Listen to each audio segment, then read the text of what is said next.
Bilang senador kasi, sa paggawa ng batas, wala naman talagang napapatunayan ang mga katulad ni Robin Padilla, Bato de la Rosa at kahit si Bongo. So saan sila babawi?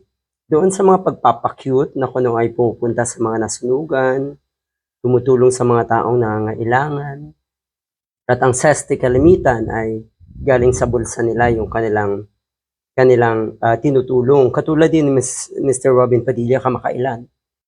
Natural lamang na ipagtatanggol ng mga nasa paligid ni Bongo yung kanyang ginagawa. Katulad po neto si Jimmy Bondoc. Sa politika daw kasi, kung sino pa yung mabuti, ay siya pang nagmumukhang masama. Totoo yun.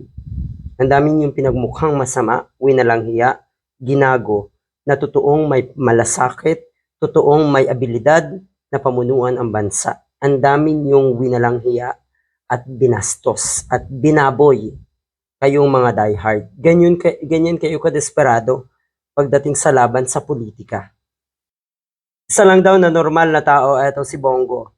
Normal na senador, etong si Bongo. Panay lang daw ang tulong, ang inaatupag para sa mga kababayan daw natin. Panay daw tulong. Ulitin ko diyan sila bumabawi dahil wala naman silang ginagawa talaga sa Senado. Ang tanong, uulitin ko, talaga bang galing sa bulsa nila yung kanilang tinutulong?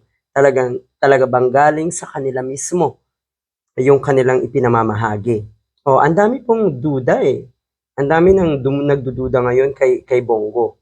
Sabi ng isa, tumutulong sa pagpatay sa tokhang yan taong yan.